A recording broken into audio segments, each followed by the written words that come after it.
Todos nós sabemos como é. Um dia nascemos, um dia morremos. Tudo o que acontece no meio sabemos e entendemos, mas tudo o que aconteceu antes e acontecerá depois, não sabemos nada. Como resultado, é muito difícil dizer qual exatamente é o significado ou a importância de estarmos aqui. Se não podemos dizer como ou de onde viemos, como podemos saber por que estamos aqui? Da mesma forma, se não sabemos para onde vamos ou no que nos tornaremos, como podemos saber se alguma de nossas ações presentes tem algum significado? É essa incerteza tanto de nossos passados coletivos quanto futuros que permitiu que a pergunta "qual é o significado da vida?" atormentasse a humanidade desde que nos tornamos conscientes. Nunca fomos capazes de responder objetivamente a essa pergunta como espécie. No entanto, muitos de nós encontramos conforto em várias ideologias diferentes para pelo menos atenuar a ansiedade que ela causa.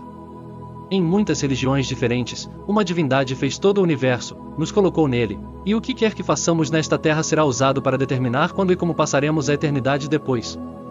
Para alguns outros, o significado da vida é o amor que compartilhamos com amigos, família e nossos entes queridos. Outros acreditam que a própria existência da vida é o que a torna digna de ser vivida. Mas para os niilistas, a vida é sem sentido. Toda ação, sofrimento, emoções boas e ruins, são inteiramente sem sentido. Isso é o niilismo, a crença em nada. Em algum momento de nossas vidas, muitos de nós já nos deparamos com pensamentos niilistas. Somos atingidos por uma forte sensação de falta de propósito, como se nossas vidas não tivessem significado, e não tivéssemos valor intrínseco. Geralmente, isso acontece quando começamos a questionar nossas antigas crenças, mas também logo antes de obtermos novas para nos agarrarmos. É nessa fase que você está se afastando das crenças dos seus pais, aprendendo coisas novas, adquirindo novas experiências e formando suas próprias visões sobre o mundo. E geralmente, todos esses pensamentos começam com uma simples pergunta: por quê? Uma palavra monossilábica de 3 letras que é capaz de fazer qualquer coisa e tudo o que parece ser a base da sua fundação começar a se tornar escorregadio. Como areia movediça arrastando você para a miséria de que talvez, apenas talvez, sua vida inteira não tenha sido o que você pensou que era. Apenas pause e tire um momento para pensar sobre seus valores fundamentais e pergunte-se: por quê? Por que você acredita nessas coisas? De onde elas vieram? De quem elas vieram? Continue perguntando e eventualmente você chegará a um ponto onde não há mais resposta, você chegará a nada. Todas as religiões do mundo, toda a nossa descoberta científica, mas ainda assim a pergunta "por que?" é uma que ainda não podemos responder. E então, para o niilista, é neste ponto que eles chegam à conclusão de que não há porquê. Não há resposta, há simplesmente nada. Como Alan Watts escreveu uma vez, a vida não é nada mais do que uma viagem do berçário ao crematório. Está realmente no nome. O termo niilismo vem da palavra latina nihil, que se traduz como nada, e ismo, que se traduz como ideologia. É a ideologia do nada, mas isso não nos ajuda a entendê-la completamente.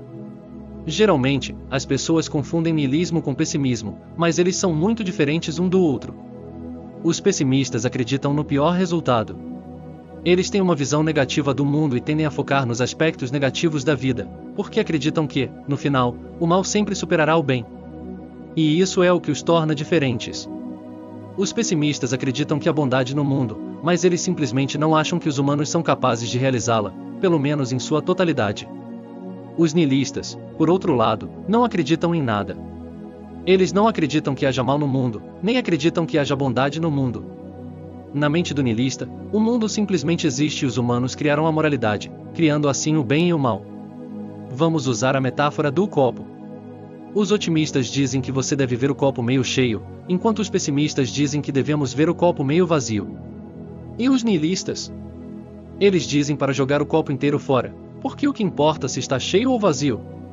Cheio, vazio, bom, ruim, é tudo irrelevante, todos nós vamos morrer de qualquer maneira. O niilismo também é frequentemente comparado a várias outras filosofias como o cinismo e a apatia.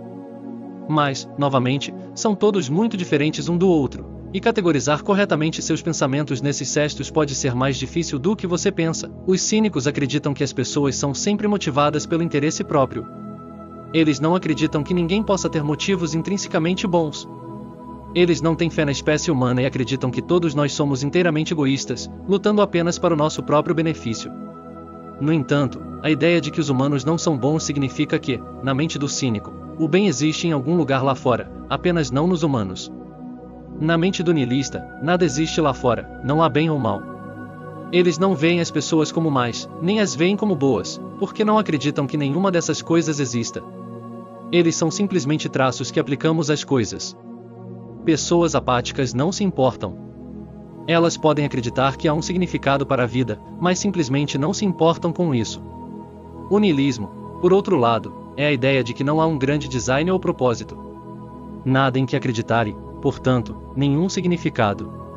Isso nos lembra do paradoxo do niilismo. Se você acredita em nada, então esse nada se torna algo em que você acredita.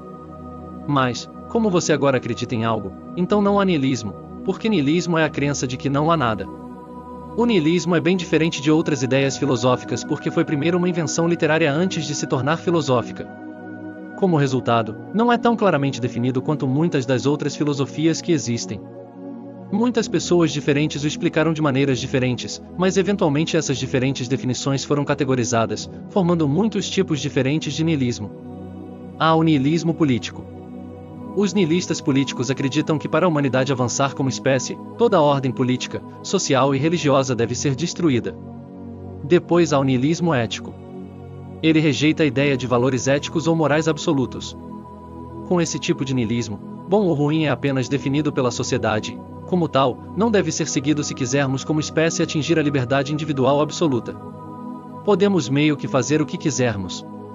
E então temos o niilismo existencial, é a compreensão de que a vida não tem valor ou significado. É o tipo mais popular de niilismo, e o que temos falado durante a maior parte deste vídeo. Para os niilistas, a existência de coisas como o Estado, corpos religiosos e até mesmo a moralidade comunal é uma violação de nossa liberdade como indivíduos. Se não podemos fazer absolutamente nada que queremos fazer, então estamos realmente livres? Ou simplesmente nos acorrentamos por algum tipo de corrente mental invisível por razões que não podemos explicar? Uma noite eu estava navegando no Reddit e me deparei com a pergunta: se você tivesse a chance de salvar seu animal de estimação ou um estranho, quem você salvaria? Um número esmagador de pessoas disse seu animal de estimação, bastante obviamente. Quando um comentarista foi confrontado, ele simplesmente perguntou: por que você acha que uma vida humana vale mais do que a de um animal? E ninguém tinha uma resposta. Claro, as pessoas tentaram rodear o arbusto, mas a pergunta por que nunca foi respondida, e isso aí é o ponto do niilista. Se não podemos responder por que nos prendemos a essas regras, então por que escolhemos fazê-lo? Bem, pode ser por causa do horror existencial e da angústia emocional que vem com o acordo de que a vida é sem sentido. Pense nisso por um minuto. Se a vida é realmente sem sentido e tudo o que estamos fazendo não tem valor, então todas as façanhas da ciência, as maravilhas da tecnologia, coisas como a exploração espacial e os movimentos pelos direitos humanos, olhe o quão longe chegamos, e então pense no fato de que tudo isso pode ser apenas um desperdício, um ponto no tempo sem qualquer consequência no grande esquema das coisas.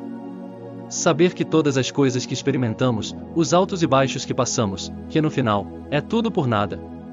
Não somos obrigados a entender o caos da realidade, apenas a rir dela. Friedrich Nietzsche foi um filósofo estranho porque ele argumentou tanto a favor quanto contra o niilismo ao mesmo tempo. Argumentando a favor, ele explicou que não há estrutura ou ordem objetiva em nosso mundo, exceto aquela que criamos para nós mesmos. Ele uma vez disse: toda crença, toda consideração de algo como verdadeiro é necessariamente falsa, porque simplesmente não há um mundo verdadeiro. Ele acreditava que o niilismo exporia todas as crenças e verdades da humanidade como nada além de um sintoma de uma mitologia ocidental defeituosa. Como ele disse famosamente, Deus está morto. Ele não estava falando sobre a divindade real das religiões, ele estava falando metaforicamente sobre o poder que as ordens religiosas tinham na época, e como as pessoas estavam começando a traçar seus próprios caminhos, encontrar seu próprio significado na vida, negando o que era o status quo na época. Mas então, na mesma respiração, Friedrich argumentou contra o niilismo dizendo que nos séculos vindouros, o advento do niilismo levaria a civilização em direção a uma catástrofe, um desastre esperando para implodir. Um rio que chegou ao seu fim. E se você olhar para as civilizações mais destrutivas da história humana, podemos ver claramente que isso é verdade. Tradições culturais de longa data, crenças, instituições religiosas e até mesmo sistemas financeiros são quebrados e o nada começa a se insinuar. Pense nisso, se nada importa e somos apenas uma combinação aleatória de átomos transitórios, então como podemos realmente dizer que coisas desprezíveis como escravidão, apartheid e guerra nuclear são ruins? Como podemos chamar Adolf Hitler objetivamente um dos piores humanos que já viveram por tentar exterminar uma cultura inteira? em um nível fundamental, a maioria de nós entende que todas essas coisas são de fato terríveis, mas o perigo é que, porque não podemos explicar por que nos sentimos assim logicamente, nunca podemos convencer outra pessoa a seguir o mesmo caminho. Isso é exatamente o que Friedrich temia. Muitas pessoas ainda o culpam pela era nazista, porque embora ele visse todos esses perigos, ele ainda continuou pregando o niilismo. Ele acreditava que se pudéssemos superar a ruptura da civilização que o niilismo eventualmente causaria, poderíamos então criar um novo curso de ação para a humanidade. Ele acreditava que para avançar como espécie, devemos criar uma nova moralidade, uma que se livre do preconceito do que existia antes. Porque no final do dia, demolir sua antiga casa não deve deixá-lo sem teto, pelo contrário, deve apresentar-lhe uma oportunidade de construir uma casa maior e melhor. Pause e olhe ao seu redor por um momento, observe tudo o que está acontecendo, particularmente nas redes sociais, e você pode ver que nós, como espécie, podemos estar caminhando para outro surto de niilismo. Pense nisso, a religião não tem mais voz no que é moralmente aceitável, as pessoas estão destruindo crenças e práticas culturais de longa data, e estão, em vez disso, traçando novos caminhos para si mesmas. Qualquer coisa, não importa o quão desprezível você ache, agora tem uma base de fãs leal defendendo porque eles têm o direito de fazer o que quer que seja que eles querem fazer, e na realidade, por que não? Essa é a pergunta que ninguém pode responder. A humanidade continuará movendo a agulha para frente pouco a pouco até que um dia, nenhum de nós poderá dizer ao outro que eles estão errados. Por que eles estão errados? William Shakespeare escreveu uma vez: "A vida é apenas uma sombra ambulante, um pobre ator que se exibe e se agita durante sua hora no palco e depois não é mais ouvido. É uma história contada por um idiota, cheia de som e fúria, mas não significando nada." Se a vida é realmente sem sentido e não temos propósito para estar aqui, nossa resposta deve ser tirar o melhor proveito de uma situação ruim.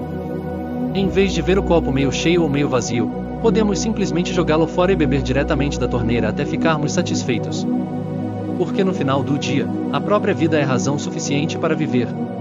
Temos uma vida para fazer o que quisermos, pelo menos nesta realidade.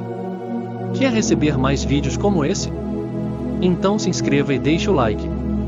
Até mais!